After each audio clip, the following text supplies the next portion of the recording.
Tu veux faire comme Kobe et te lever à 5 heures du mat pour aller t'entraîner? Ça peut être une bonne idée, mais ça peut aussi être une très mauvaise idée si t'as pas compris ça. Il y a pas mal de basketteurs qui voient les vidéos de Kobe, qui se levaient à 3 heures du mat, 5 heures du mat pour aller s'entraîner et ils se disent je veux faire la même. En pensant que c'est la chose à faire, genre là, demain matin. Du coup, ils font quoi? Ils regardent 2-3 edits sur TikTok, ils sont motivés. Du coup, ils dorment que 2 heures. Parce que déjà, leur rythme de sommeil, il est pas du tout calibré pour cette routine. Donc, ils arrivent au terrain de basket en mode zombie. Ils y vont, il n'y a aucune séance préparée. La séance, elle a aucun sens. C'est du hasard. Ils sont là en train de vagabonder sur le terrain, en faisant 2-3 tirs, en mettant une petite story pour faire comprendre à tout le monde que tu t'es levé plus tôt pour être entraîné. Ensuite, tu rentres chez toi. T'es lessivé alors que déjà, t'as passé un mauvais entraînement. Tu détruis le paquet de cookies dans le placard et tu repars dormir jusqu'à 17 heures. Au final, la productivité de cet entraînement, de ce move-là, catastrophique. Pourtant, Kobe, ça marche, lui, quand il le fait. Il est efficace, il a de l'énergie. Putain, comment il fait? Il a une grosse mentalité.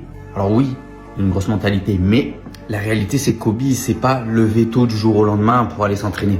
Il s'est pas dit, vas-y, Warrior, demain, je me lève à 4 heures, je vais m'entraîner. Je dors que 2 heures. C'est un mode de vie complet.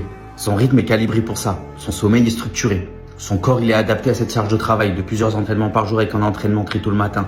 Ses entraînements, ils sont planifiés. Il arrive au terrain, enfin au gymnase, il savait exactement ce qu'il doit faire.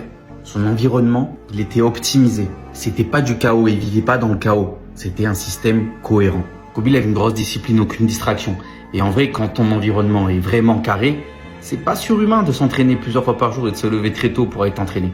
Il faut y aller petit à petit. La chose à faire, si tu veux vraiment t'entraîner comme Kobe ou t'en rapprocher, en un, règle ton sommeil, règle ton rythme. Le corps adore les habitudes. Il aime bien quand il reconnaît, que ce soit les aliments, mais ici, on parle d'heures de réveil, d'heures de coucher. En 2, tu te crées une routine stable. Comme j'ai dit, le corps adore la routine. Ensuite, structure tes entraînements. Si tu veux te lever tôt, déjà, prépare-le la veille. En 4, optimise ton environnement. Le flou, le bruit, les distractions. Comme j'ai dit, préparer la veille, même tes repas. En 5, vas-y petit à petit, habitue ton corps progressivement. Et après, quand tu auras réuni tous ces éléments, tu vas voir, tu vas te lever de plus en plus tôt automatiquement et tu vas te dire, putain, mais en fait, c'est pas si surhumain que ça. J'aurais dû le faire plus tôt. Et ça se construit, ça s'improvise pas. Bref, sois comme Kobe, en fait.